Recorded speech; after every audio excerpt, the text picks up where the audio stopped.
Bonjour la YouTube World. Étant donné qu'on ne change pas une équipe qui gagne, on va se tourner une vidéo sous les ronflements de Luna.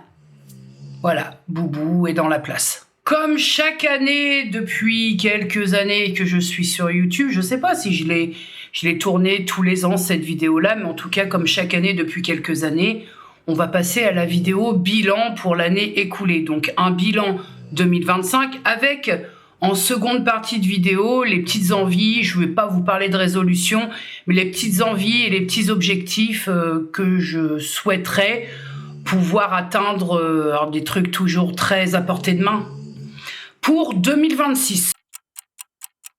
On va ouvrir le bal là où nous sommes, c'est-à-dire première catégorie YouTube avec un peu de chiffres, à commencer par le nombre que vous êtes ici, qui a quand même pas mal progressé en un an, mine de rien. Je prends mon YouTube Studio, je regarde mes analytics et je me projette sur 365 jours passés. Et vous êtes au total plus 1010 personnes en un an ici, ce qui est pour moi, compte tenu de ma proposition et compte tenu de la chaîne, ce qui est pour moi tout à fait extraordinaire. De toute façon, tous les chiffres que je vous apporte dans cette section YouTube, elle ne peut que me satisfaire, compte tenu du fait que vous savez, l'histoire YouTube maintenant, elle est plus derrière que devant. Donc, plus 1010 personnes, pour moi, c'est très très bien. Pour parler d'autres chiffres et sans rentrer dans le détail, parce que je trouve pas ça très intéressant, en termes de monétisation, c'est une question, parce que je vais m'appuyer aussi sur quelques questions de la FAQ auxquelles je n'ai pas répondu et je vais répondre là en prenant les chemins que je souhaite prendre. En termes de monétisation, elle me satisfait totalement. La question était de savoir est-ce que j'arrivais à vivre de YouTube? Oui. Maintenant, pour quelqu'un qui a des besoins plus conséquents que les miens, qui a un style de vie bien différent du mien, ça ne suffira pas, soyons clairs. Mais en tout cas, je dis pas que je vis et que je mène la grande vie, mais j'ai pas des besoins de quelqu'un qui mène une grande vie et je vivote et ça me satisfait. Voilà, si c'était ça la question, je pense que j'ai répondu le mieux possible. D'un point de vue de ma proposition sur ma chaîne, et notamment on a eu un petit virage en cours de route, c'est-à-dire que j'ai muté cette chaîne en chaîne de vlog, disons que cette proposition me satisfait à 80%. Mais on y reviendra plus en détail ensuite. Là, je vous déblaye le truc. S'il y a bien un point concernant YouTube, lequel je ne puis guère passer à la trappe, c'est le point collaboration commerciale pour 2025. Alors, si je fais le point, et j'ai fait le point, c'est bien le but de cette vidéo, c'est une catastrophe. Simplement, en termes de consommation, de surconsommation, les acceptations de diverses collaborations commerciales ont été faites, je les assume, il n'y a pas de problème, je crache pas dans la soupe. Mais par contre, si on fait le point sur toute l'année 2025, c'est une catastrophe. Donc, ça va allègrement changer pour 2026, mais ça pareil, on en parle plus tard. La grande question qui est revenue vraiment à plusieurs reprises dans la FAQ, ton intro, est-ce que c'est ta fille qui chante? Comment t'as fait ton intro? Est-ce que c'est toi qui chantes? Non, nous n'avons pas cette prétention, ni ma fille ni moi-même. J'ai écrit les paroles et je me suis servi d'une application qui met en musique les paroles que tu écris. Voilà, par le biais de l'IA. Voilà, tu fais 50% du job. L'autre, sur la partie sur laquelle tu n'es pas capable, c'est-à-dire la musique, la mélodie et tout ça, l'IA s'en est servi et je trouve que c'est plutôt sympathique. C'est long, 30 secondes, mais c'est pas grave. Je kiffe, c'est l'essentiel. Côté statistiques YouTube, YouTube Studio, analyse des données dans les analytics, écoutez, je me suis grave détendu du croupion sur ce sujet. C'est-à-dire qu'il y a un moment, je comprenais pas. Je me suis informée, on m'y a aidé. Je me rappelle à l'époque, Emma, elle avait pris son temps pour m'expliquer et j'avais compris. Donc, et puis, une fois que j'ai compris, en fait, je me suis rendu compte là que j'en avais un petit peu rien à péter. Dans la mesure où, quand tu captes que tu as la main mise sur pas grand-chose finalement, entre ce que vous décidez de regarder ou pas, tu te détends un peu la lune sur tes analytics, c'est tout. De toute façon, après des années de YouTube, tu sais bien avant de poster ce qui va plomber, ce qui va flopper ou pas. Après, évidemment, soit tu décides d'être mordicus sur les stats et tu te mets la rate au courbouillon, soit tu lâches l'affaire et tu te dis après tout vaille que vaille, et ça te libère un petit peu les sinus. Voilà pour le point YouTube. Écoutez, globalement, comme je vous l'ai déjà dit, notamment dans la FAQ, dans certains vlogs, je me sens pour l'heure très très bien sur ma chaîne. Donc il n'y a rien de plus, je suis très satisfaite. Je suis très satisfaite de l'évolution de la chaîne en un an. Alors, de mon point de vue à moi, hein, s'entend, hein, j'ai pas les attentes peut-être qu'ont d'autres créateurs de contenu. Je suis très satisfaite de cette année 2025, malgré des instants qui n'ont pas été simples, mais globalement, je suis très satisfaite. Il y a juste quelques petits réglages à revoir sur ma proposition pour que je sois comblée à 100% sur la proposition que je vous fais. On va se faire un petit top lecture, alors dans un ordre complètement aléatoire, c'est pas un top 5. J'ai regardé un peu moi je mets tous mes livres dans l'application Babelio. D'ailleurs, vous avez une petite capture, on se fixe un objectif en début d'année et au fur et à mesure que vous ajoutez des lectures, ça va comptabiliser. Donc comme vous pouvez le voir ici, j'ai dépassé mon objectif puisque je m'étais fixé les 60 livres dans l'année. Ça a été dépassé. Pour cette année, la même. J'ai pris un objectif de 60 livres parce que voilà, j'ai des envies de lecture, parfois beaucoup sur certains mois, puis un peu moins sur d'autres. Donc, dans un ordre tout à fait aléatoire, déjà, je ne peux pas parler livre dans cette catégorie sans parler du livre Le Parfum de Patrick Suskind. Je pense que ça se prononce comme ça. Alors, je pense que même si c'est un ordre aléatoire, je pense que ce sera quand même la lecture que j'ai le plus aimée pour 2025, l'histoire de Jean-Baptiste Grenouille. Voilà, alors je ne vais pas vous faire le résumé, vous irez faire vos petites recherches, mais c'est un livre qui m'a marqué, j'ai trouvé la plume tout à fait extraordinaire. C'est tellement bien écrit, c'est tellement bien au niveau des descriptions. Bref, pour moi, c'est un incontournable à lire quand on aime ce genre de lecture. Un autre livre... J'ai pris un plaisir incroyable à lire ce livre parce que j'avais qu'une envie, c'est de partir avec Cassie et voyager de porte en porte avec elle. Il s'agit de Le Livre des Portes de Gareth Brown. Pareil, j'ai voyagé dans ce livre. En fait, c'est une... Pour faire très rapide, hein, je vous dis, vous vous renseignerez sur le livre en question. C'est une Cassie qui travaille dans une bibliothèque new-yorkaise et qui, voilà, elle a ses petites habitudes avec un monsieur âgé qui vient dans cette même bibliothèque et il meurt. Enfin, dans une librairie plutôt. Et il meurt. Et elle retrouve une sorte de livre, un petit calepin, un livre. Et ce livre va, en fin de compte, c'est un livre magique et il va lui permettre de voyager dans des, je dirais, dans des mondes parallèles presque et dans le temps également. J'ai adoré faire ce voyage-là parce que je voulais savoir où ça allait l'amener. En fin de compte, vraiment, j'ai passé un très très bon moment de lecture. En termes de divertissement, c'est du 100%. Un livre que j'ai beaucoup aimé parce qu'au-delà d'être de l'ordre du roman et une histoire, il y a je trouve beaucoup de recherches historiques sur l'histoire des sorcières. Il s'agit du livre, donc le livre des sorcières de Caroline Jess Cook. J'ai apprécié autant le contenu, l'histoire, mais aussi, voilà, tout ce qui, à côté, il y a des références qui tiennent la route. On n'est pas juste sur une histoire de sorcière, le ballet et compagnie. Il y a vraiment des recherches à côté qui permettent de tenir le roman et toi, d'apprendre des choses tout en gardant ce côté roman, divertissement, les rebondissements. Il y a, selon moi, un juste équilibre entre le côté sérieux, le côté recherche et histoire, et le côté roman où on est là plus pour du divertissement et de se faire attraper par l'histoire. Donc j'ai vraiment aussi beaucoup apprécié cette lecture. Évidemment, pour 2025, je ne peux pas parler de lecture sans parler du livre Le Manoir des filles perdues de l'auteur Grady Hendrix, parce qu'alors là, j'ai pris, je m'y attendais pas, hein, j'y allais un petit peu à tâtons, mais j'ai pris une belle claque dans ma tronche par rapport à la condition donc des femmes, quelles qu'elles soient à l'époque, qui se retrouvaient enceintes sans être mariées en étant mineures, les conditions de ces foyers de filles mères, en fin de compte, c'est comme ça qu'on les appelait. J'ai pris une grosse claque dans la gueule. Non pas que je suis tombée de mon nuage et que j'apprenais quelque chose, mais c'est pareil, c'est un livre avec une plume très descriptive, qui rentre dans le vif du sujet, où il y a aussi quelques recherches et pas des mots pour des mots balancés comme ça au hasard et faites avec. Alors va se mêler à ça un petit poil de sorcellerie, mais ça tient la route parce que comme je vous disais quand je vous ai fait le retour, c'est de bonne guerre. Voilà, que un clan de femmes se serve de sorcellerie pour quelque part venger un peu, se venger un petit peu, et on parle de vengeance parce qu'il faut voir ce qu'elles subissent.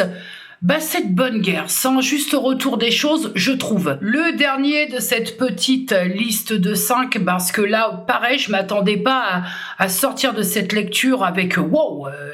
Ce wow, c'est Jean-Christophe Granger, Je suis né du diable, où Jean-Christophe Granger se raconte. Alors écoutez, moi je connaissais pas l'auteur, je connaissais pas la personne, par contre j'ai pris son livre comme un pavé dans la gueule. Les mots sont juste précis, il y a une finesse, en même temps une rudesse dans les mots, il y a une résilience de ouf surtout.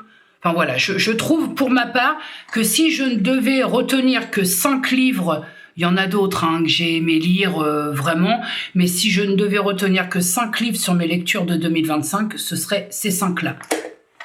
J'en aurais bien ajouté un petit 6e, Journal d'un prisonnier. Je déconne, hein.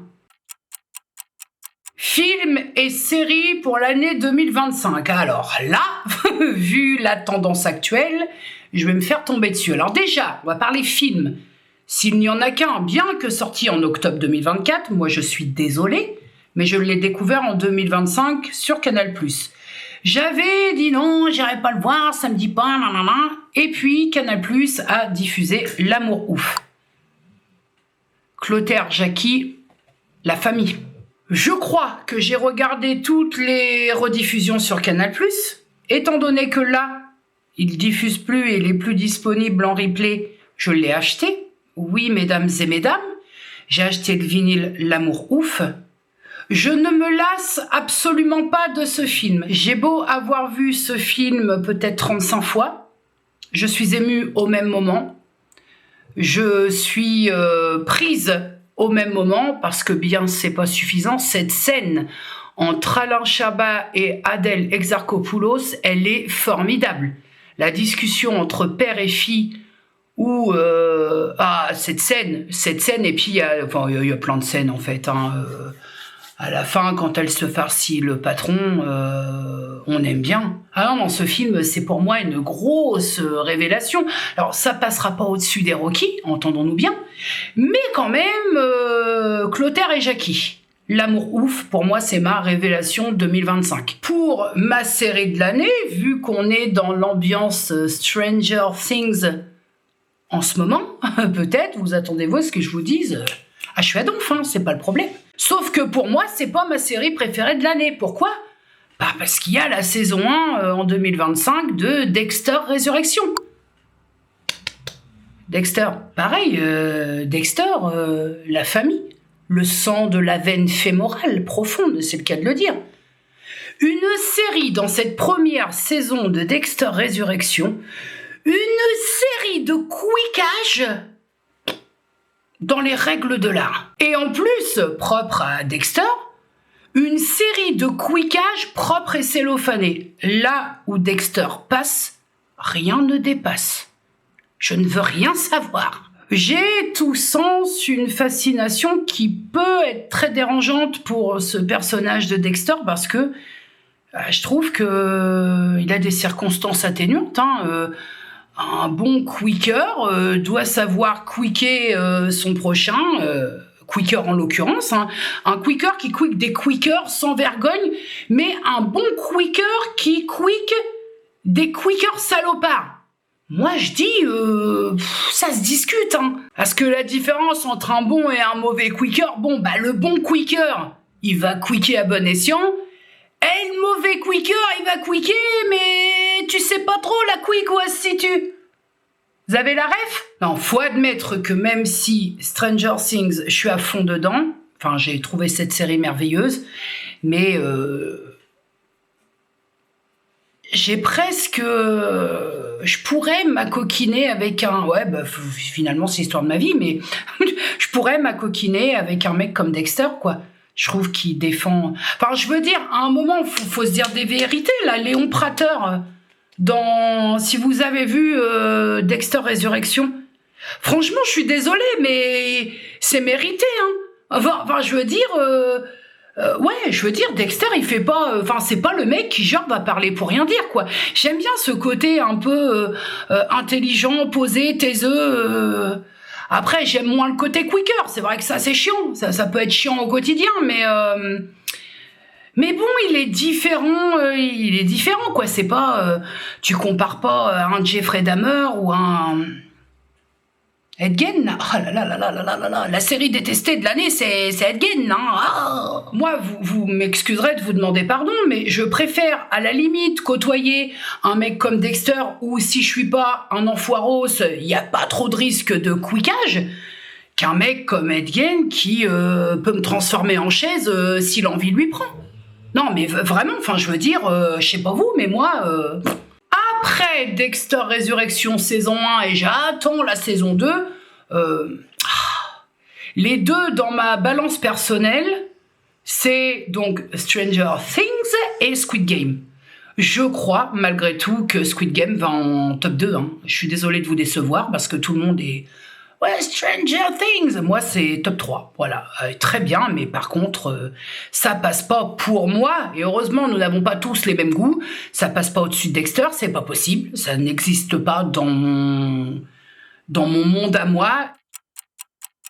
On va aborder les choix et les décisions. Alors pareil, j'en ai pas 36 000. Je pense que le premier vraiment qui ressort, c'est continuer ce qui a été entamé en 2024, me soucier véritablement de ma santé, que ce soit la santé physique ou la santé mentale, parce que mine de rien, les choses petit à petit, les choses commencées, portent leurs fruits et je le sens, c'est palpable. Si vous voulez, je trouve en tout cas que je rebondis sur des difficultés un peu plus facilement que fut un temps. La santé physique, ça peut vous paraître vraiment grotesque dans votre œil à vous, mais par exemple, moi, j'ai reculé nombre de fois les échéances pour faire certains examens. Partez du principe qu'une simple prise de sang me terrifiait. Vraiment. Aujourd'hui, je vais faire une prise de sang... comme je vais faire mon caca de 9h42 du matin. Donc, malgré tout, même si ça peut vous sembler grotesque et être votre quotidien, moi, je trouve que déjà, j'ai avancé là-dessus. Et l'importance de prendre sa santé en charge, c'est que parfois, on peut peut-être détecter des petites merdes qui nous freinent et qui font que on n'avance pas. Si ça nous freine, c'est logique, on n'avance pas. Jenny... Et la prise en charge de ma santé mentale, et là, il y a un viaduc de boulot. Ça a été l'une des meilleures décisions que j'ai pu prendre en 2024. Alors forcément aiguillée par l'équipe du CSO, mais ça a été l'une des meilleures décisions parce que on m'a dit qu'il serait très bon, compte tenu de tout ce que je traînais, de consulter, d'avoir une psychothérapie, quoi. Enfin, des psys qui m'aiguillent un petit peu. Bon, effectivement, quand on te propose ça, tu as deux choix, ou tu prends le conseil et tu y vas, ou tu te dis de la merde, après tout, je fais toute seule depuis X temps, qu'est-ce qui m'empêche de continuer? Bon, là, j'ai pris le chemin opposé de ce que j'aurais choisi, c'est-à-dire, je me suis dit, maintenant, il est temps de te faire aider, parce qu'effectivement, là, t'es arrivé à un point où il faut décrotter, il faut démerder, il faut décaisser. Disons que le fait de se pencher un peu plus, de se faire aider par des professionnels de santé mentale, disons que ça t'ouvre des explications. Après, c'est pareil, t'en fais ce que tu veux. Tu peux avoir une psychothérapie avec de très bons spécialistes. Après, c'est toi ce que tu vas faire des outils qu'on te donne. C'est ça aussi le truc, parce que rien n'est magique dans tout ça.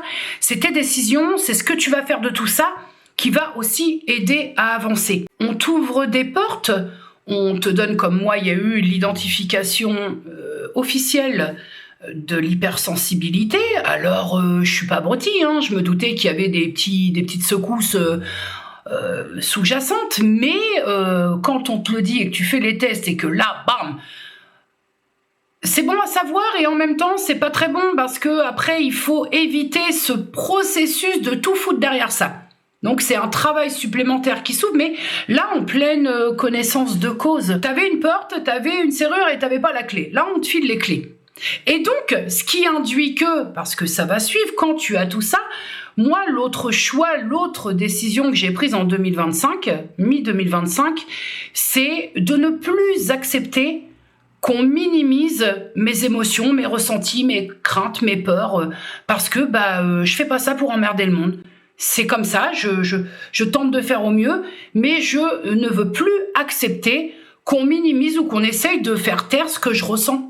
C'est pas humain de faire ça à quelqu'un. D'ailleurs, vraiment, c'est même pas de l'ordre de l'injonction, parce que loin de moi l'idée de vous donner des injonctions que je ne supporte pas moi-même, mais si vous fréquentez mot inusité depuis 1820, si vous côtoyez des personnes qui veulent faire de vous quelqu'un que vous n'êtes pas, fuyez. J'ai envie de vous dire, fuyez, n'attendez pas que ça pourrisse complètement. Si on essaie de vous éteindre, voilà, parce que vous êtes quelqu'un d'un peu anxieux, parce que vous avez des peurs qui ne sont pas les peurs des autres, si on essaie de faire éteindre tout ça, c'est pas bon. C'est pas bon, il faut se barrer. Une relation, je vais prendre un exemple, un ami qui se dit être votre ami et qui sans arrêt essaie d'éteindre ce que vous ressentez, c'est pas un ami. Hein. Là, on se trompe de chemin. Hein. Un autre choix, décision que j'ai pris, alors là, plus sur le dernier trimestre 2025, c'est commencer à faire le ménage global. Je dirais même sur le deuxième semestre 2025, commencer à faire du tri. Du tri dans ma maison, du tri dans ma vie, du tri dans mon relationnel, faire un petit ménage pour faire place nette. Mais vous verrez dans la suite de cette vidéo que là, c'est une mise en bouche, que 2026, j'ai très envie de faire vraiment place nette. Alors, les choix qui ont découlé de ça, je pense que moi, le déclic, ça a été l'arrêt des collaborations avec Shein, où vraiment, on y reviendra plus tard, mais vraiment, pour moi, ça a été un truc déclencheur de plein d'envies derrière. On y reviendra pour les envies 2026. Le très bon choix aussi que j'ai fait, et je ne saurais que vous le conseiller quand vous passez par des moments qui sont pas très simples, c'est de prendre un carnet, un cahier, des feuilles, ce que vous voulez, et écrire. C'est tellement libérateur. Écrire, épancher. Même quand le cœur n'y était pas, parce que j'ai eu pas mal de petites passes durant cette année 2025 où je me réveillais certains matins, j'avais pas le goût. J'avais pas le goût, pas d'idées noires, tout ça, on n'en est pas là, mais j'avais pas le goût parce qu'il y avait beaucoup de choses qui étaient pas bien, qui parasitaient un peu dès le réveil. Et le fait de prendre un stylo et bam, bam, d'épancher, même quand le cœur n'y était pas, il n'y a pas à dire. Hein. C'est de là à vous dire que c'est magique. J'ai presque envie d'utiliser ce mot-là, mais en tout cas, je ne peux que conseiller. C'est vraiment libérer c'est un peu comme on dit quand on danser, c'est exprimer ce que la voix ne dit pas, ce que tu ne dis pas. Et l'écriture, c'est un peu ça. Écrire, libérer sur papier, c'est un peu ce qu'on n'est pas en mesure de dire.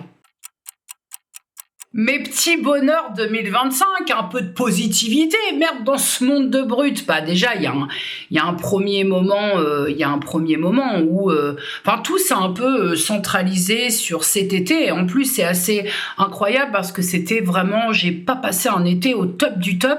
Et les petits bonheurs bons à prendre pour le cœur, je les ai vécus cet été. Déjà, il y a les retrouvailles avec Emma, où après 9 ans sans se voir, on se retrouve. Non mais je vous jure, l'instant retrouvailles, il n'y avait plus aucun contrôle, comme vous l'avez vu, il n'y avait pas de caméra allumée, rien. Mais l'instant retrouvailles, on aurait voulu tourner une scène de film qu'on ne l'aurait pas fait. Je vous jure, il y a eu une émotion que je ne peux pas vous décrire là. Parce qu'en fait, comme ça se vit, c'est quasi indescriptible le truc. On a fait ce qu'on voulait faire dans le parc, on a mangé un morceau, j'ai fait les mines, là, Big Thunder Mountain, s'il vous plaît.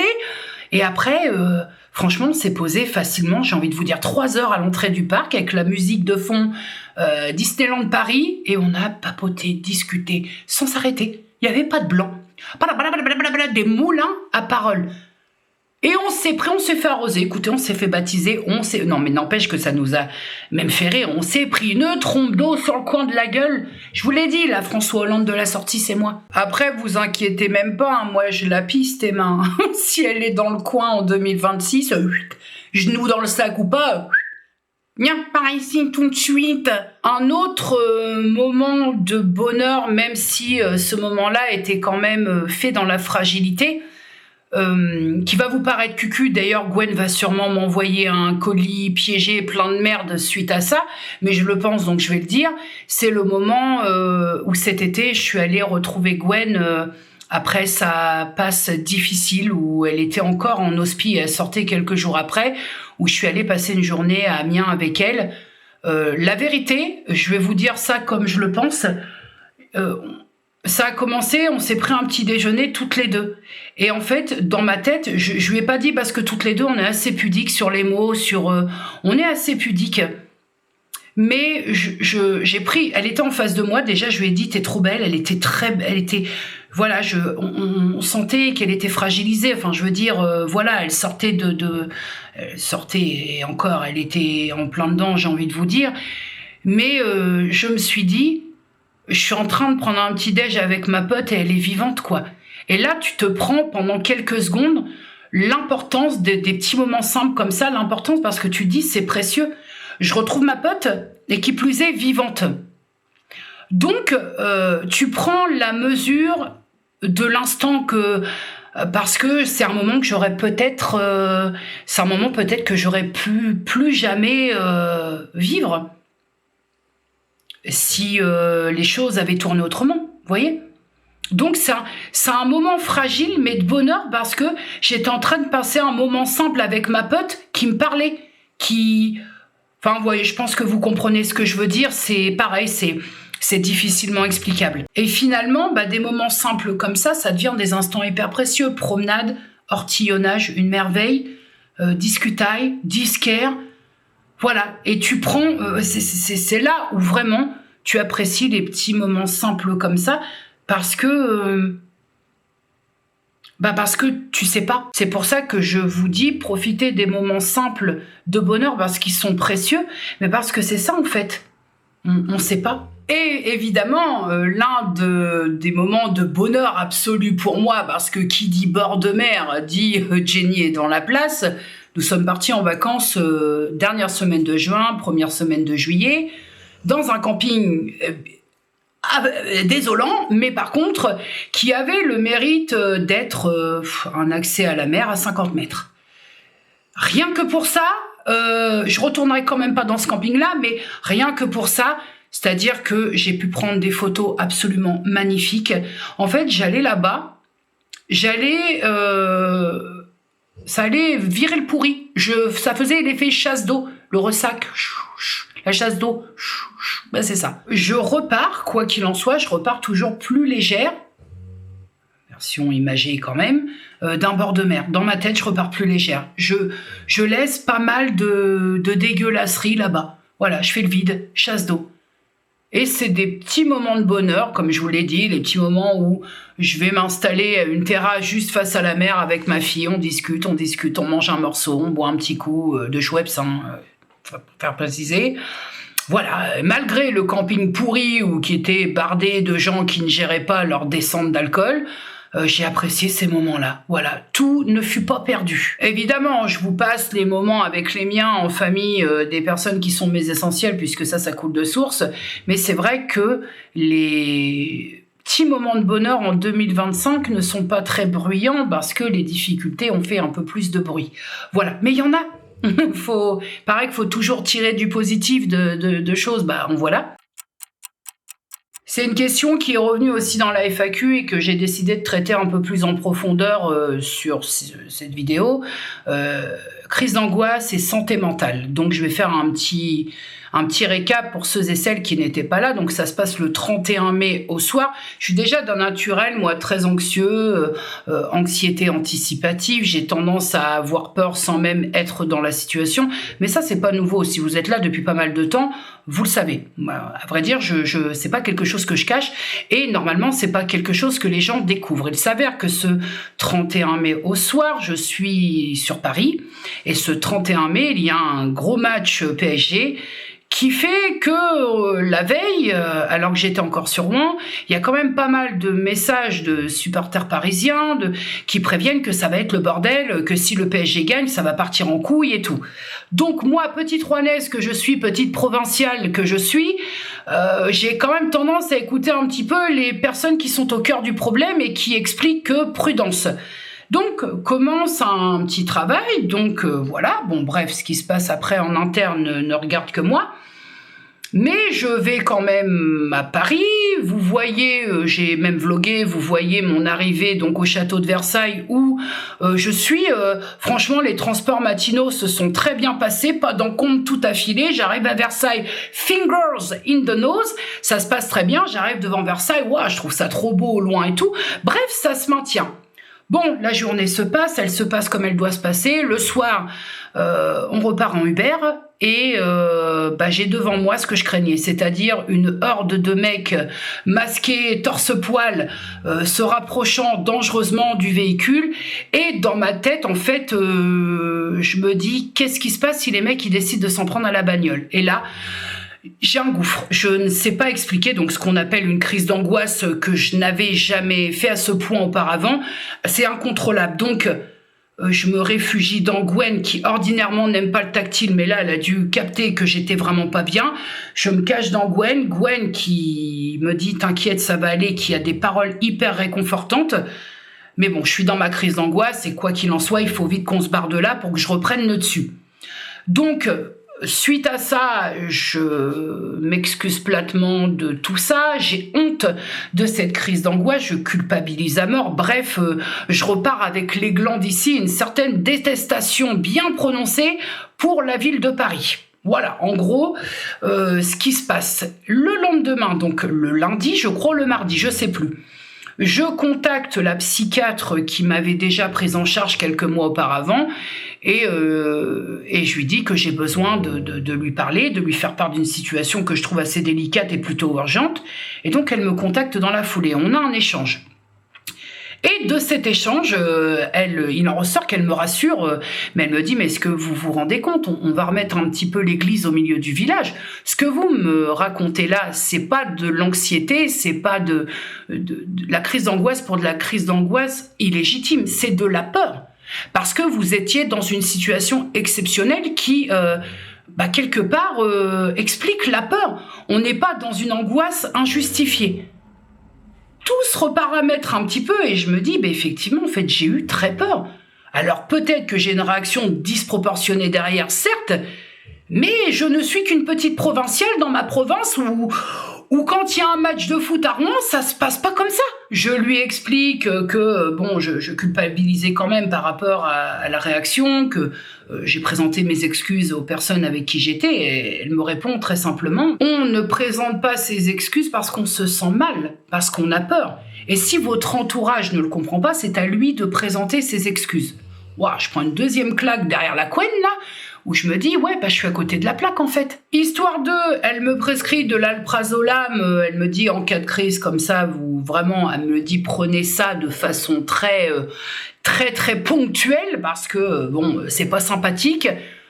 Alprazolam que je ne suis jamais allée chercher, je précise au demeurant, et depuis ce 31 mai au soir, je n'ai jamais refait de crise de cet acabit. Voire même, je vais aller un petit peu plus loin, je trouve que mon anxiété d'anticipation, voire même mon anxiété tout court, commence un peu à s'étioler. Je dis pas que c'est réglé, j'en suis loin, mais ça va beaucoup mieux. J'ai l'impression, au-delà du travail avec le psychiatre qui n'a pas continué, je voulais juste avoir une interprétation de sa part de ce qui s'était passé, mais le travail que je fais régulier avec la psychologue, ça porte grave ses fruits parce que même moi là, au début, si j'avais du mal à faire des constats, là, bien évidemment que je l'ai fait sur mon ressenti, sur plein de choses. Dans cette rubrique, ce sera un dernier mot pour 2025. Alors, allons-y. Écoutez, l'année 2025 fut pour moi... Alors, c'est très paradoxal puisqu'elle fut pour moi vicelarde, sinueuse, pleine d'embûches. Et d'un autre côté, elle m'a fait du bien puisqu'elle m'a éclairé. Vraiment, elle a rallumé la lumière. On a tendance, on se dit souvent que les choses n'arrivent pas par hasard et c'est très vrai. Je pense que si ce soit les épreuves, les choses même positives, tout ce qui se passe chaque jour qui passe, il y a une bonne raison à ça. Si ça doit se passer comme ça, si ça doit arriver, c'est que forcément derrière, c'est pour une vraie raison. Je dis pas une bonne, une mauvaise raison, une vraie raison. Ce que je sais, moi, l'une des leçons que j'ai pu tirer, c'est que je sais, j'espère, je sais sur qui je peux compter et je trouve que c'est très important de savoir sur qui on peut compter dans une notion aussi de réciprocité. Attention, je ne suis pas en train de dire qu'on fait les choses pour avoir un retour, mais je trouve une fois encore cette notion d'équilibre, cette notion de réciprocité, elle est tout aussi importante que de savoir sur qui on peut compter. Et quand je dis sur qui on peut compter, c'est en tout point. Je parle pas de l'aspect matériel, je parle de plein de choses. Voilà. Juste un mot, une parole, une oreille. J'ai enfin compris toute fin 2025 qu'il n'y a pas de relation stable, quelle qu'elle soit possible, si elle est en déséquilibre. Donc merci 2025 déjà pour ça. Et finalement, pour ce dernier trimestre 2025, qui fut pour moi les meilleurs mois de cette année 2025, j'ai très envie de renouveau. En fait, c'est un peu le même travail que je fais dans ma thérapie, que ce soit je trie, j'aère, je ventile, je fais place nette, en tout point. C'est un peu le même travail que tu fais. Tu décapes, tu décrasses, tu nettoies pour remettre les briques au bon endroit et pour solidifier le mur. Parce que quand tu as un mur où il manque des briques, ça finit par se casser la gueule. Bah, c'est un peu cette image-là. Au-delà, vous savez, de l'image du feu tricolore, c'est cette image-là. S'il manque des briques dans un mur, tôt ou tard, ça se casse la gueule. Là, bah, j'ai envie de renouveau, la place nette est faite et j'ai envie de reconstruire tout au propre. Alors 2025, sache que tu m'as bien fait chier, tu m'as fait verser quelques larmes, tu m'as fait passer des journées un petit peu tendues du bonnet. Mais pour la finalité, bah merci quand même parce que je suis plutôt fière, ouais, je vais utiliser ce mot-là, je suis plutôt fière du travail, de l'avancée et ça me donne une bonne projection pour la suite des choses. Voilà. On va passer à la deuxième partie de cette vidéo, à savoir les projections 2026, les petites envies 2026, les petites aspirations 2026, sans qu'on soit dans de la grosse résolution. Vous savez, les résolutions, les « je décide que fermement », moi j'ai peur que ça me porte l'œil, donc je me détends. On va commencer par la même rubrique que le bilan 2025, YouTube. Alors, je vous disais que j'étais satisfaite à 80% de ma proposition, c'est-à-dire d'être passée en chaîne de vlog. Je trouve ça sympathique, j'aime le vlog. Le vlog, c'est l'un de mes contenus préférés. C'est en tout cas ce que moi, je regarde le plus sur YouTube. Mais, je dis bien mais, de temps en temps, j'ai envie de m'octroyer des vidéos à sujet face caméra, sans que ce soit forcément des collabs dédiés, que ce soit des produits présentés. Voilà, des petites vidéos où je papote avec vous, genre dans le délire du réveil matin. D'ailleurs, j'aimais bien cette petite intro réveil matin, là, bip, bip, bip, bip. Voilà, j'aimerais de temps en temps, mais vraiment, sans qu'il y ait de planning ou quoi aux caisses, j'aimerais intégrer une petite vidéo comme ça, où je papote. Voilà, parce que ça me manque. Là, c'est peut-être la seule vidéo, le seul type de vidéo qui me manque. Et pourtant, je papote beaucoup dans mes vlogs. Mais voilà, j'aime bien prendre un sujet, que ce soit réseau ou quoi, ok, c'est blablabla. J'aime bien. On n'y est pas, mais en tout cas, c'est peut-être quelque chose que j'aimerais faire. On continue sur YouTube et après il y aura un petit point Instagram quand même, donc je vais marquer cette rubrique YouTube et réseau. YouTube aussi, il y a eu une question qui est revenue, les lives. Alors, je sais que dans l'une de ses vidéos, Nico a dit qu'il me travaillait un petit peu au corps pour, pour que je fasse un live en tant qu'invité sur sa chaîne. Je vais faire un point là-dessus parce que vraiment, résolument, je ne ferai pas de live. Je m'explique. J'adore le concept. Le live, c'est du brûle pour point. Il n'y a pas de cut. Pour moi, il n'y a quand même pas plus spontané que du live. Mais j'adore le concept. Pas chez moi, chez les autres et surtout pas avec moi. Vous comprenez? Je veux dire qu'à un moment, faut que les choses aient du sens un petit peu. Je ne peux pas couper mon interaction avec vous qui me suivez, enlevez les commentaires et à côté, allez fanfaronner sur des lives ou même vous proposer du live sur ma chaîne. Je fais barrage. Enfin, je veux dire, si tu proposes du live et que tu coupes les interactions, ça n'a aucun intérêt. Et le problème, là où je vais mettre un petit peu plus le doigt dessus, en étant l'invité chez un créateur qui fait du live, je me connais. Et quand on se connaît, faut faire les choses un peu respectueusement. C'est-à-dire que moi, si je suis présente dans le live de quelqu'un et que je me prends une attaque gratuite qui ne sera absolument pas justifiée, moi, je suis capable de couper le live et de me barrer. Et ça, voyez-vous, pareil, on sait se tenir, on a déjà été au restaurant, ça ne se fait pas.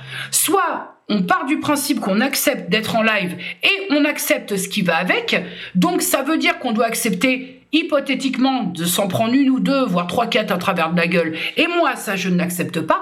Et donc, dans la mesure où je n'ai pas les épaules pour assumer ça et que je n'accepte pas de me faire amender tout à fait gratuitement, eh bien, je ne fais pas de live. Enfin, je trouve que c'est plutôt cohérent. Donc, pas plus qu'en 2020, 2021, 2022, 2023, 2024, 2025, il n'y aura donc pas de live ni ici ni ailleurs pour moi sur YouTube. Voilà. Tout simplement, l'explication, vous l'avez, j'ai pas les épaules, j'ai pas l'envie, j'ai pas envie de me prendre un taquet pour rien du tout.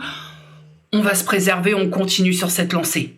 Et je vous reprends quelques heures plus tard parce que je suis au montage, donc je suis en pyjamaté, lavé le soir, pour quand même qu'on discute un petit peu d'un sujet que je trouvais important et qui incorpore mes envies 2026 et qui concerne YouTube, c'est quand même le point collaboration commerciale pour 2026. Alors, ça va changer relativement drastiquement puisque je vais... déjà que j'étais plutôt sélective, mais je me suis épanchée en 2025. Là, ne seront acceptés uniquement les collabs qui ont, selon moi, une valeur ajoutée autant pour moi, mais aussi pour vous. En ce qui concerne, parce que là c'est quand même le sujet, vous allez comprendre après pourquoi, les collaborations commerciales me proposant de recevoir des vêtements, si j'accepte, c'est parce que d'une part, c'est une marque avec laquelle j'ai déjà collaboré, que je trouve qualitative et qui n'arrose pas 3 fois par mois de demandes de collaboration. Donc, c'est aussi une question de nombre d'acceptations. Par exemple, je ne vais vous donner qu'un en vêtements, puisque à part Shein, c'est vrai que j'ai jamais trop été approchée pour des collabs de vêtements. Mais si je suis approchée par Alara, ça va dépendre de la campagne et ça va dépendre du choix. Là, d'ailleurs, sans vous spoil de quel produit il s'agit, de quelle collaboration commerciale il s'agit, mais la toute première collaboration commerciale que je vais vous présenter pour 2026, qui sera dans un vlog à venir, c'est fabuleux parce que ça va changer beaucoup de choses dans mon quotidien. Donc voilà, essayez de trier un peu plus et surtout éviter les sites de babiole. Ça, je n'en veux plus, terminé. Je veux plus de collab où c'est compliqué, où on te dit qu'il n'y a pas de brief, après on te dit ça part tout de suite dans la corbeille de mes mails. Voilà, donc ce sera très différent. Mes collaborations commerciales pour 2026 seront très différentes de 2025, évidemment, puisque déjà il y aura plus Shein. Donc ça change quand même beaucoup la donne. J'ai oublié, dernière précision, vous allez sûrement voir une collab en vidéo dédiée arriver pour plusieurs articles d'un site découverte. Il faut savoir que cette collab, je suis dessus depuis le 19 novembre. et que c'est très compliqué. Voilà. Elle est en pourparlers pour la première fois depuis que je fais des collaborations commerciales. J'ai accepté une preview et c'est un bordel fini. On est un peu en quinconce parce que ils sont pas contents, ils veulent des ajouts, ils en veulent plus, ils veulent ça. Ils me demandent de mettre un lien alors qu'ils ne me l'ont pas donné. Bref, donc si vous voyez cette collab atterrir un jour, sachez que c'est une collab qui a été acceptée le 19 novembre, mail faisant foi si vous le voulez. Et donc que j'avais pas encore pris des décisions de... je crois même pas que le 19 novembre, j'avais pris la décision d'arrêter Shein. Voilà, celle-là, vous risquez de la voir arriver. Et si un jour ça se dénoue, je préfère vous prévenir. Et on va faire un point sur les cadeaux. J'ai eu 3 fois la question qui allait dans ce sens. Comment puis-je t'envoyer un petit colis? J'aimerais te faire un petit cadeau. J'aimerais si... Non. Gardez vos sous, la conjoncture est difficile pour tout le monde. Gardez vos sous pour vous faire plaisir à vous ou faire plaisir à vos très proches. Je ne suis pas l'un de vos proches. Il n'y a absolument aucune raison ni aucune légitimité à recevoir un cadeau de votre part. Moi, mon cadeau, c'est... je suis là en train de guignoler sur ma chaîne. Vous mangez les pubs, vous regardez mes contenus. Je touche une rémunération pour ça, c'est déjà pas mal parce que vous n'êtes pas obligé de le faire. Donc, vous n'avez pas à m'envoyer des cadeaux, des colis, des tout ça. Ça n'existe pas. Et je tiens à préciser quand même, parce que l'une des dernières fois où c'est arrivé, dans l'idée où je ne pouvais pas faire un retour, je m'explique après. Il y a une personne qui m'a envoyé un sacré colis, où le machin pesait son poids. Je suis allée le reposer pour un retour. Et la personne l'a très mal pris, en me disant « ça m'a vexé ». Je comprends que ça parte d'une bonne intention, mais il s'avère qu'en amont, j'avais prévenu que je ne voulais plus recevoir de cadeaux de votre part, parce que c'est pas justifié, parce que la vie, elle est difficile. Et même si vous êtes un petit peu plus aisé ou quoi, faites plaisir à vos proches. Si j'ai des besoins de quelque chose, je me le paye. J'accepte tout à fait exceptionnellement dans la mesure où, toujours dans l'idée d'échange de bons procédés, si ma toute petite visibilité très modeste permet à quelqu'un qui crée quelque chose de ses mains de pouvoir avoir une petite visibilité sur ce qu'il ou elle fait, alors là oui, ça se discute en tout cas. Et quand bien même mon bon Vox qui a des doigts en or avec mes beaux châles, il a fallu qu'on se fight pour que je contribue de façon monétaire à ces châles. Il y a pas de raison. Enfin, souvent on me dit ouais, mais Jenny, tu sais, tu m'apportes beaucoup, machin. Oui, mais non, non. Gardez vos sous. Voilà, je pense que vous saurez en faire bon usage pour vous ou même des très proches. Voilà, si vous voulez, même si ça part d'un très bon sentiment, à partir du moment que pour moi, ça génère plus de gêne que de plaisir, les calculs sont pas bons. Vous voyez, je vais faire juste un petit point Instagram parce que ce que j'aimerais pour 2026, c'est de proposer un petit peu plus de photos. J'ai changé de téléphone, j'ai pris un truc qui fait un peu plus de qualité photo. J'aimerais prendre un petit peu plus de photos, d'immortaliser un peu les instants. Bon, j'avais un iPhone 11 avec une qualité déplorable et j'avoue que j'aimerais bien proposer quelques réels. Mais je sais pas où poser mon cul. Je sais pas de qui, de quoi, comment. Mais j'aimerais bien. C'est petit concept, voilà, moins de 3 minutes, j'aimerais bien. Mais je sais pas de qui, de quoi, comment, pourquoi. À méditer. Évidemment, on va se faire un petit point sur les envies, objectifs, perte de poids et santé, perte de poids notamment. Évidemment que j'ai quelques objectifs, alors j'essaye de garder la tête froide, mais j'ai quelques objectifs au-delà de la perte de poids, même si ça implique forcément une perte de poids, une envie de perdre du poids, au-delà du physiquement parlant, physiquement dans le sens la tronche que j'ai, le corps que j'ai, j'aimerais être plus dans un ressenti parlant et avoir moins cette sensation, notamment certains matins, où mon corps est un paquebot que je dois tracter. J'aimerais avoir, vraiment pour fin 2026, j'aimerais retrouver beaucoup plus d'aisance. Alors bien entendu que ça a bougé, bien entendu que, alors même les petits problèmes de genoux, tout ça, ça c'est autre chose, mais... globalement, il y a des matins où je sens que je dois traîner une charge qui m'insupporte. Je sais pas comment dire, parce que pareil, là, c'est de l'ordre du ressenti, donc c'est difficilement explicable, mais j'aimerais gagner en fluidité des gestes. Hein. J'en ai beaucoup gagné par rapport à il y a de cela 2 ans, mais j'aimerais vraiment être 100% à l'aise avec mon corps et vraiment plus avoir cette sensation de caravane à tracter. Et ce, sans raison. Hein. Vraiment, il y a des matins où j'ai l'impression que je me suis pris un immeuble sur le coin de la gueule. Où tout est dur, tout. Alors forcément, je vais pas en reculant dans l'âge évidemment, mais travailler sur la mobilité, sur puis le fait de pas avoir de sport, d'activité à proprement parler, ça m'a cassé la gueule. Ça, hein. Il me tarde que ma salle elle ouvre, parce que quoi qu'il se passe pour mon genou, j'irai à la salle. Je suppose que forcément, s'il y a un problème sérieux avec le genou, tout ce qui est sport à impact, body, combat, attaque, je me le mets au FNU pour l'instant, mais il y a le tapis, il y a tout, hein, donc il me faut retrouver du cardio, de la mobilité, c'est vraiment ça, je veux travailler là-dessus en 2026, parce que non, ça, faut que cette sensation-là de manque de fluidité, d'être rouillé, et c'est pas tous les jours.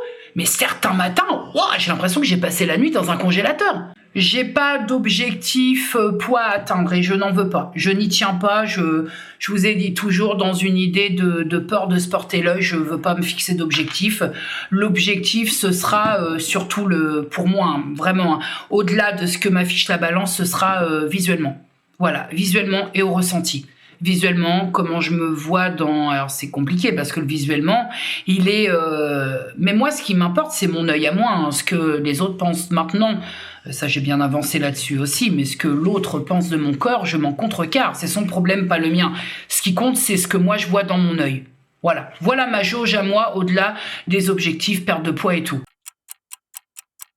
On retrouve la rubrique choix et décisions pour 2026. Alors là, gros dossier, on y vient à l'explication, puisque je me mets le défi sans me mettre la rate au courbouillon, mais j'ai déjà commencé, fin 2025, je me mets le défi pour cette année 2026 du No Buy, Smart Buy. Je m'explique, alors ça parle tout seul en même temps. C'est-à-dire ne pas acheter du tout pour 2026 certaines catégories et partir pour les autres catégories sur de l'achat hyper réfléchi et hyper intelligent. Globalement, ça veut dire ça. Ça veut dire que pour le mois de janvier, c'est le mois de l'inventaire où j'évalue mes besoins pour faire mes restocks. Inventaire, restock, notamment pour ce qui concerne la cosmétique, n'acheter que ce que j'ai besoin pour mon année, ce qui me permettra une seule commande de cosmétique, une grosse commande, mais une seule pour toute l'année, donc un envoi, un colis.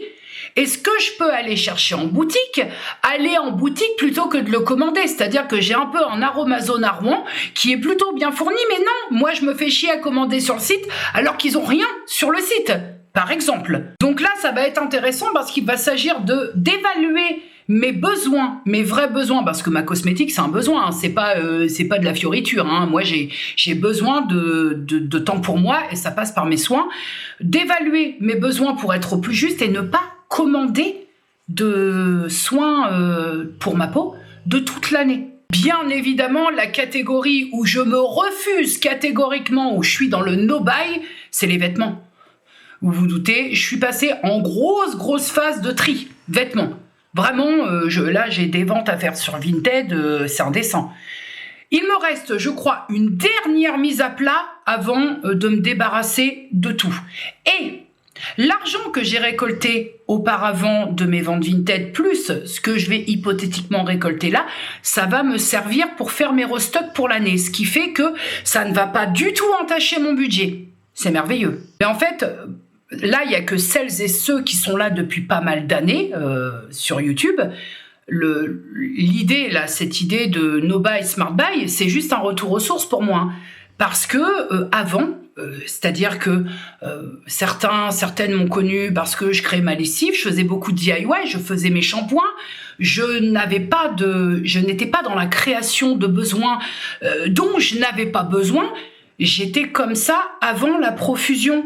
On s'explique aussi là-dessus. Il y a un constat que j'ai fait, là, en décidant d'arrêter les collaborations commerciales avec Shein, il y a un constat que j'ai fait, c'est que, sans cracher dans la soupe, hein, j'ai pris, j'ai profité, j'ai mangé, je crache pas dans la soupe. Hein. Ce que j'ai fait, franchement, je l'assume. Voilà. Mais en mettant un stop, il y a un déclic qui s'est fait en me disant j'arrête. Je me suis retrouvée assise, en fait, avant de prendre cette décision, je me suis retrouvée assise au bout de mon lit devant mes 3 portants, avec mes 22 falzars. Et je me suis dit, qu'est-ce que tu vas bien pouvoir foutre de 22 pantalons? 22, je vous mens pas, hein, 22. Qu'est-ce que tu vas bien pouvoir foutre de 22 pantalons? En fait, je pense que la profusion, la surconsommation amène une profusion, et la profusion, elle crée des besoins que tu n'as pas. C'est-à-dire que tu as déjà 22 falzars, tu vas avoir une proposition, tu es déjà dans la profusion, et tu vas te dire, tiens, si je reprenais 3 falzars dans ma sélection, j'en ai déjà 22, mais c'est pas grave. Voyez, la surconso amène encore plus de surconso. En fait, tu rentres dans un putain de cercle vicieux, et c'est incroyable parce que c'est une vérité. Il y a eu Shein, surconso à mort. Il y a eu Aolia, la surconso de lunettes, s'il vous plaît. La surconso de lunettes, pareil, ça j'ai dit, faut cesser. Il y a eu YesStyle, il y a eu un moment où je recevais 1 voire 2 colis le mois de produits, je n'ai qu'un visage. Quand tu es comme ça, puis je parle là vraiment en connaissance de cause parce que je suis passée très fraîchement par là, quand tu es dans un élan de surconsommation, plus tu as et plus tu veux. C'est-à-dire que tu as en masse, et quand tu es en plus créateur de contenu, alors là, tu vas te trouver un tas d'auto-excuses absolument lunaires, mais c'est pas grave, tant que tu possèdes, tu reçois, tu peux montrer. Et c'est là où, pour moi, ça a été le début de la merde, sur conso de fringues, de lunettes, de cosmétiques, toujours plus et encore. Tu niques tous tes principes, mais c'est pas grave parce que tu possèdes, tu reçois, tu as que l'embarras du choix. L'embarras du choix, dans un premier temps, c'est beau quand tu l'as jamais eu. Parce que moi, je vous dis, de base, je suis pas comme ça. Moi, de base, j'ai 4 frocs, je trouvais que c'était déjà trop. Il y a une vidéo tri qui traîne sur ma chaîne quelque part, où je trie ma seule et unique petite penderie, j'ai 4 falzars, et je vous dis, est-ce que j'ai bien besoin de 4 ou 5 falzars? Alors que j'en suis arrivée à avoir une trentaine de frocs. Je sais pas ce que j'ai eu besoin de combler en 2025 pour avoir littéralement craqué mon slip avec les collabs et notamment de fringues et même de tout. Enfin, j'en étais arrivé à 19 paires de lunettes. Alors oui, c'est bien, l'embarras du choix, c'est ce que je te dis. L'embarras du choix, à un moment c'est plaisant, puis à un moment ça t'étouffe. Voilà, t'as plusieurs instants, et là je suis arrivée où la plupart des lunettes sont parties dans les boîtes à lunettes chez les opticiens. Les fringues, là j'ai qu'une envie, c'est d'épurer. C'est assez ouf. Je ne sais pas ce que j'avais besoin. En fin de compte, si l'année 2025 a été pourrie, et c'est là où ça a éclaté en termes de réception de vêtements. Il y avait un truc à combler, c'est pas possible. Donc même si j'ai énormément trié, forcément que je suis sur un no-buy pour 2026 pour les vêtements, exception faite sous-vêtements, culottes, soutien à gorge et chaussettes, évidemment, quand même. J'ai même pas de maillot de bain racheté parce que j'en ai reçu 23. Donc, bon, et même en chaussures, hein. Je me suis acheté ma pompe Skechers pour cet été. Mes Skechers, mes sandales Skechers sont en très bon état. Bah, c'est très bien. Chaussures, fringues pour 2026, stop. Côté smart buy, achat intelligent, achat réfléchi, achat, voilà, où tu peux même tirer quelques économies. J'ai déjà le pied dedans, hein. Vous pouvez constater dans certains vlogs, je fais beaucoup les paniers anti-gaspi et j'ai la chance d'avoir un magasin qui propose, notamment pour les fruits et légumes, des cagettes anti-gaspi à 3 balles avec un état de légumes qui me permet d'avoir mes bacs de congélateur parce que pour ne rien gaspiller, c'est quand même le but du panier anti-gaspi. Je coupe, je mets au congélateur, ce qui me permet d'avoir des légumes tout le temps. Ouais, vraiment alimentairement, je suis dans le smart buy parce que même je piste, je suis une pisteuse de promo. Véritablement, là-dessus sur l'alimentaire, j'ai pas de gros efforts à faire. Après, en ce qui concerne les magasins à Babiole, style Action, alors moi, je ne me sens que très peu concernée par l'achat compulsif, impulsif chez Action, vu que bon, je supporte tellement pas ce magasin, c'est-à-dire que déjà j'ai la chance de pas aimer aller en magasin. C'est-à-dire que chaque fois que je vais chez Action, je ressors, j'ai vraiment envie de faire ressortir le Dexter qui sommeille en moi, mais il y a trop de monde, c'est trop le bordel, j'ai qu'une envie, je suis à peine rentrée, que j'ai déjà envie de sortir. Donc je prends mes sacs poubelles, je prends ce que j'ai besoin et je m'arrache. De temps en temps, il y a quelques petites échappées parce que c'est pas parce qu'on est dans un délire, et c'est ça, je vais y venir, c'est pas parce qu'on est dans un délire no buy, smart buy qu'on n'a plus le droit au plaisir, hein, non, ça ne fait pas sens. Mais je ne crains pas les boutiques comme ça parce que ça me casse les roupettes que je n'ai pas d'aller en boutique. Donc, et Action, même si c'est le diable en personne Action, ça, j'ai pas de problème avec ça. En fait, vous savez à quel moment, et je le constate, à quel moment je suis allée dans des magasins Action cette année, et c'est surtout le truc à pas faire, c'est quand j'allais pas très bien. Tu peux être sûr que quand tu fais ce type de magasin, quand tu as un peu le moral en berne, tu vas ressortir avec plein d'achats dits réconfort qui vont finir au tas quelques semaines après. Tu peux être sûr. Les moments où tu vas pas très bien et que tu vas dans ce type de magasin, tu te pètes une douille en caisse. En fait, pour 2026... j'ai envie d'être dans un élan où, plutôt qu'ajouter, je préfère remplacer. Et si ajouter quelque chose chez moi doit se faire, ce sera parce que sur cet ajout, il y a une plus-value au bout, que ce soit une économie financière ou quelque chose qui, oui, voilà, qui me fait gagner des sous, qui par conséquent peut-être par exemple, alors c'est très con, mais les dosettes Senseo lavables réutilisables, bah ça implique de l'économie, mine de rien. Voilà, objectif premier, remplacer quand ça doit être remplacé plutôt qu'ajouter. Et si ajout il y a, c'est qu'il y a une vraie plus-value dans une idée de durabilité, c'est-à-dire qu'on va voilà, tout ce qui est babiole et qui ne sert à rien, des petites babioles de merde de déco alors que j'ai déjà ma déco et qu'elle me suffit, voilà, ça sert à rien d'ajouter quand t'as déjà. Voilà mon élan pour 2026. Ah, je deviens grande, je vous l'ai dit, j'ai du poil au fenu, on en a déjà parlé. Et en fait, finalement, dans cette idée, l'envie de partir sur un no buy, smart buy, en fait, il faut savoir que je le vis très bien. Quand je me suis projetée sur cette idée-là il y a quelque temps, je me suis dit, est-ce que je le vis comment? Eh ben, ça te donne une sorte... l'idée même de procéder comme ça te fait du bien. Si tu le vis pas comme une punition, alors les calculs sont bons cette fois. Ça, c'est vraiment pour moi la grosse envie, le gros choix de 2026. Retrouver une cohérence de consommation que j'ai totalement perdue alors que j'étais pas du tout comme ça de base. Jamais je ne me suis créé des besoins que je n'avais pas. Jamais, vraiment je vous le dis, si je me projette quelques années en arrière, jamais je n'aurais imaginé posséder une trentaine de pantalons, une vingtaine de pulls, 7, 8, 9, 10 manteaux, jamais je me serais projeté là-dedans. Je veux retrouver ma cohérence de l'époque. Alors, j'ai profité, j'ai testé un peu ce que c'était de surconsommer, de la profusion, tout ça. L'embarras du choix, dans un premier temps, te satisfait, puis après, ça te gonfle. Donc, c'est pas pour moi. Voilà, j'ai pris. Maintenant, j'ai besoin de respirer. Vraiment, c'est ça, j'ai besoin de respirer, que tout redevienne un petit peu cohérent, parce que ça, bah... même si je l'ai fait et que j'assume et que voilà, j'avais de très bonnes raisons, effectivement, ça m'a allégé le budget pendant quelques temps, mais véritablement, est-ce que j'ai besoin d'autant de fringues? Pas à nous. Si ça, alors déjà, dans un premier temps, le truc que je ne veux plus, c'est me forcer à aller bien. C'est-à-dire que les matins où je me réveille et que je suis pas au top du top, bah, j'ai plus envie de me forcer, de me mettre des coups de pied au cul. Je veux éponger ces jours-là, parce qu'il y a des jours où ça va et il y a des jours où ça va moins bien. Et j'en ai ras la guibole de me trouver des subterfuges et des techniques et, comment on dit ça, des stratégies pour me forcer à aller bien. Non, ça, pour 2026, je n'en veux plus. Pour 2026, et notez bien ça, je ne veux plus me justifier sur les réseaux sociaux.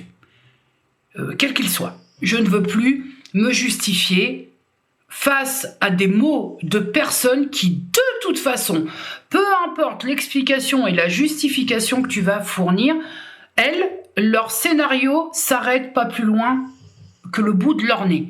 Donc ça, je n'en veux plus, je n'en peux plus, et stop en fait. J'arrête de me justifier à tout bout de champ. On ne pourra jamais avoir gain de cause face à quelqu'un qui est convaincu, quoi que tu puisses dire. Donc, suite et fin, je n'en peux plus, je ne veux plus me justifier sur les réseaux. Ça suffit. Je le fais pas au quotidien dans ma sphère réelle, donc faut que ça s'arrête sur les réseaux. Vous prenez, vous laissez, et c'est bien comme ça. Je ne veux plus culpabiliser d'être comme je suis et qui je suis.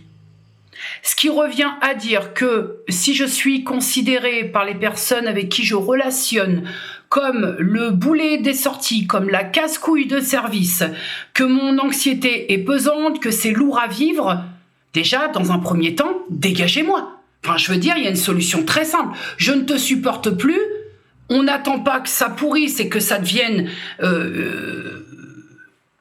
le résidu d'une gastro pour agir. Quand vous sentez vraiment que ça va pas le faire, il faut me dégager, déjà. Je ne veux plus culpabiliser de mes réactions sur des choses que je ne contrôle pas. Pourquoi je ne veux plus culpabiliser? Parce que moi, je me soigne. Et que je trouve très mal placé de me faire juger par des personnes qui peut-être auraient besoin elles-mêmes de thérapie et qui s'estiment vouloir faire la mienne. Je trouve ça vraiment très inopportun. Donc ça, je n'accepte plus en fait. Je trouve ça assez incroyable en fait de voir la merde chez les autres et de la dire et de juger quand on n'est pas capable de voir la merde sur son propre paillasson. Et ça, je n'accepte plus. Je veux, alors attention là, on va rentrer dans des trucs à 2 francs 6 sous.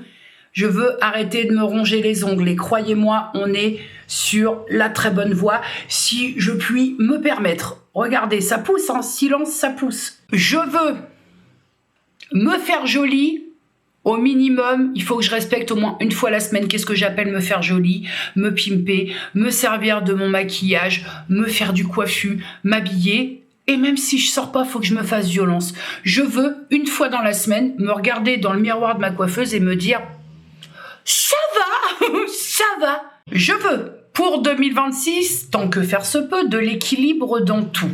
Vraiment, tant que faire se peut. Je suis quelqu'un d'assez extrême.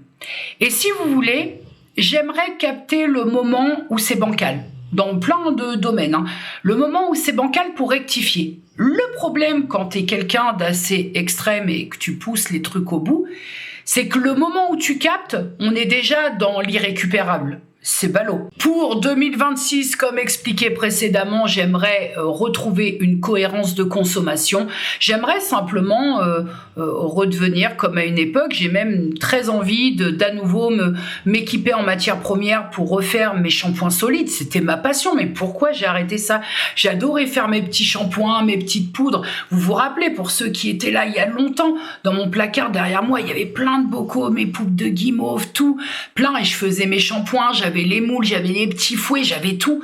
J'ai tout lourdé. Ah, on s'est perdu en chemin, sans déconner. Et enfin, globalement, on va conclure un petit peu là-dessus cette vidéo.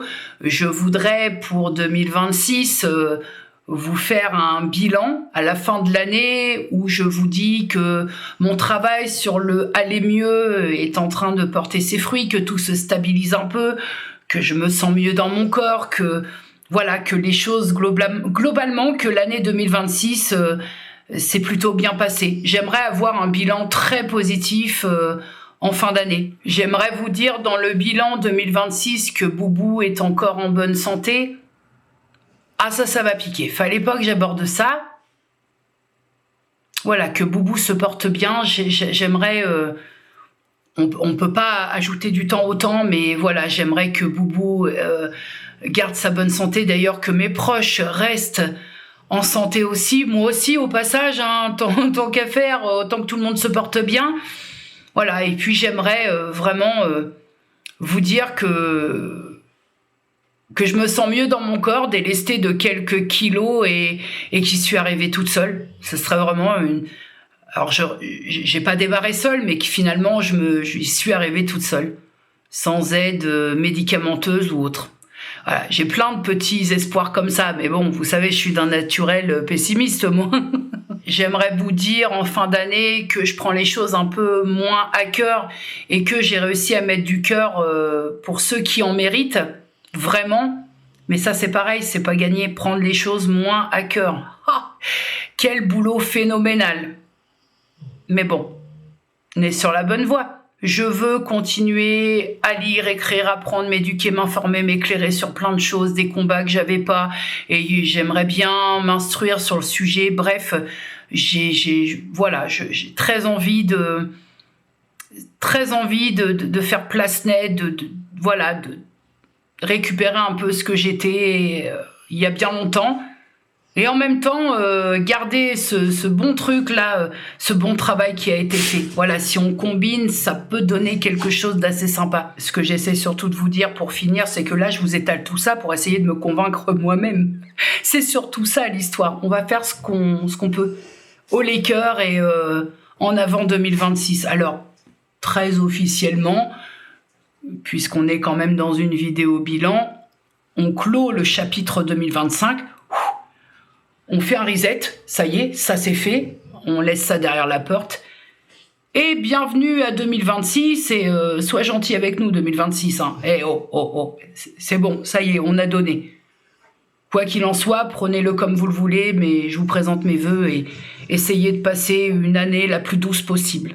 Prenez soin de vous, prenez soin des gens que vous aimez, dites-leur que vous les aimez. Je vous fais de gros bisous et je vous dis à très bientôt.